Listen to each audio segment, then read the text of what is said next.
our guy. Rankings number what, three from us? Two from us? Three. Three. J. Cole Yeah. dropping the off season, sixth album. Um, Dave, we spoke a lot last week about J. Cole, where he stands in the culture. Check out our rankings and our, really like our deep dive on J. Cole as an artist. Talked about the off season. We both kind of expected it to fall in the top Mhm. half of his rankings, maybe like a three, maybe potentially a two range. Gotta ask, did this live up to your expectations? Right. Again, like I didn't really know exactly where it was going because we only had that interlude single just like a few Mhm. days prior. So I was really just hoping like Middle Child would inform a lot of the sound of this because that is really one of my favorite songs in terms of Cole uniting, meaningful lyrics while not sacrificing like grooves and banger qualities. And that also happened to be his highest charting song to date. So I think a lot of people agree with that.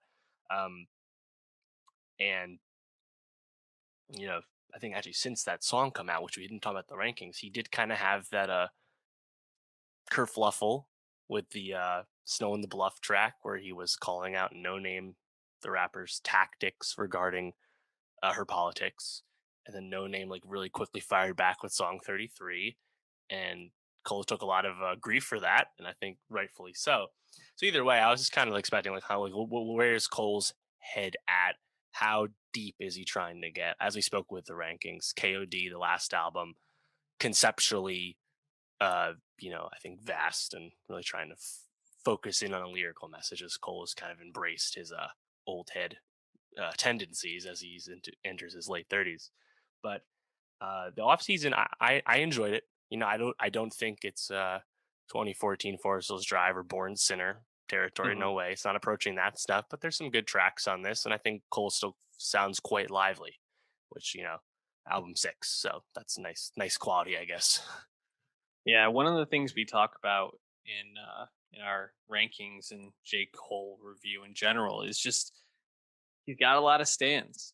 He's got a lot of people on the internet that really cape for him. And I think if you, at least from what I saw, if you were on Twitter on Friday and Saturday over the weekend, you would have thought this might have been maybe one of the best albums ever dropped. I wouldn't say that, but I definitely think this is a really solid album. And I think it falls pretty much exactly where we were expecting. It's right around KOD for me. I think I need a couple more listens to like decide if it was above or below it, I'd but agree. it's on par. And so I think there's a very clear half of this album that I like a lot more than the other half, and that would be Hmm. the first half. I think it starts off really strong with 95 South. I love My Life with 21 Savage. Like, I mean, I just want to hear Yes. them do more songs together. Yes. Um, even things like uh, Punching the Clock. I thought 100 Mil was pretty good. Uh, there's a point. I think it might even be. I know people like the single interlude. I think it's okay. Not one of my favorite songs, but it's Interesting. pretty a decent song. But I thought the ending, like the climb back, close, hunger on the hillside, I didn't totally love. Mhm. Um, so for me, the album kind of peters out. I guess probably around like the 8 or 9 song mark. But that first like you know half or so, I thought was pretty strong. How did you feel about like what we got in terms of the track listings? Yeah, funny note too. This album goes on to streaming, and there are no feature notes, both like in the song titles nor like the tagging on Spotify. So like Hmm. it just said "My Life" J Cole, right? And no features trends again because that's how J Cole stands like to operate. And then people listen like, oh fuck no, there's features on this. It's been a few albums since he's actually had features. Funny enough. Um, But yeah, I thought that was a funny note. And now since streaming has been updated, and you'll see all the Yeah. features not hidden. Which, if he had not made that change, I would have complained, of course, because like, no, don't hide that stuff. Give everyone their credit, please. But that was a funny note to me. And like you said, My Life, 21 Savage, as well as Murray. We touched on Murray's debut mixtape. Yeah. They're both, What a look. yeah, but they're both from Fayetteville, so it makes There sense. You you got to go. appreciate that kind of cosign. And My Life, honestly, you get a lot of the same vibes he did from 21 Savage and Cole on a lot. And Hmm. they actually make a really good pair. And I think they complement themselves well because 21 is really settled in as like a really like, actually he's quite precise in his wordplay, and I think it just mixes really well with J Cole. I don't think it's as good as a lot. Like I think if you actually listen to both of them, it's kind of redundant, but uh, still awesome here, of course. I'm not the biggest little baby guy still, but I think little baby's pretty good in Pride is the Devil in general. Like there's also like just an economy with how little baby seems to rap these days, Mhm. which I appreciate.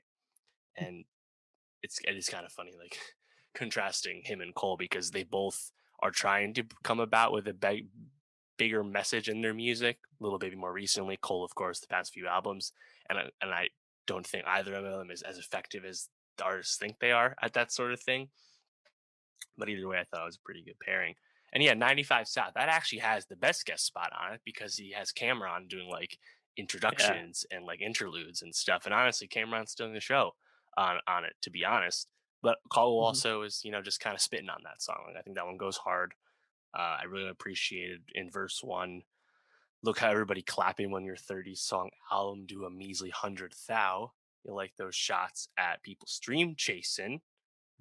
Uh, Funny to contrast that with the length of an album, like For Your Eyes Only, but I digress. And I think there's like quotables. Like I think that one is strong, right? But then you Mhm. have the line about on what is it? What's the song? Pressure, applying pressure. You have Mhm. that line about if you're criticizing a millionaire when you're broke, then the joke is on you or something like that. And I was like, like why is Cole like making fun of his fans who aren't rich people?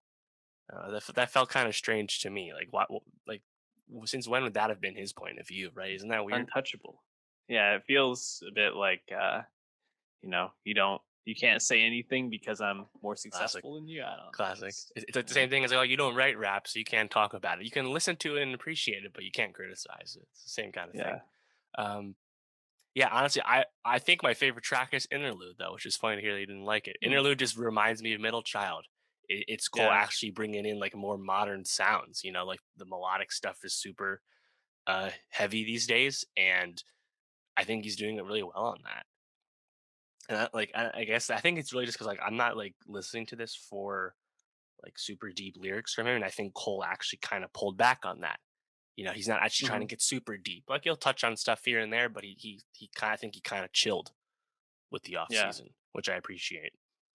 I wouldn't say Interlude is like, the worst song off the album. I just think in listening through, I guess maybe if I went back and listened to it again, it might pop off a little bit more. But I really just felt like that first half, especially like 95 Mhm. South in my life were probably my top two. And then I think by the end, I just was feeling a little bit of like whole fatigue. Also chalk that up to the fact that, I've listened to all of his albums in the past Yeah. week or so. So I might just be a little cold fatigue anyway.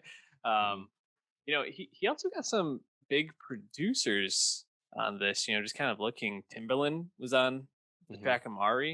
I don't know if there's anything necessarily there that like stood out to me that's like a Timberland production to that, but um, I was just kind of surprised to see that a lot of T minus all over this. Yeah. Well, he Um, was behind Middle of Child, course. so I'm happy to see that continue.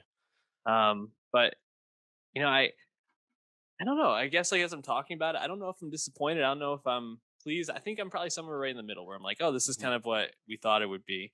Um, but definitely, it's good to see J. Cole not, putting out another For Your Eyes Only. Like Yeah. keep Totally. it at least KOD quality and up from here on out. Yeah. Oh, actually, come to think of it, there's also the other really notable line on "Let Go of My Hand," where he references an altercation with Yeah, Diddy from several years ago. Just that's kind of one of those like eyebrow raised moments. Like, huh? Did I hear that right? I got to rewind yeah, this real quick. Um, so that was cool. But yeah. yeah, go ahead. He went in on that song or on that story, and then he also called himself out for I don't know if it was actually a call out, but he talked about a couple years back that rapped about folding clothes, but women Oh, I still aren't missed doing that. that or something like that. I forgot what track it was on, but it really perked up because I was like, he really is like referencing that song that we clowned on pretty hard, and we kind of called ourselves on our rankings. But anything else about this album that stood out to you? Yeah, I think people are being a little hyperbolic on release day, but that tends to happen with Mhm. J. Cole, as you said. That's no big deal. Um, really hope Certified Lover Boy comes out this year. I really hope Kendrick album comes out this year. I'd love to compare all three dropping at the same time. That'd be fun. That would be great. And I think we need to hear from Kendrick at this point. It's been too long. Get the album out.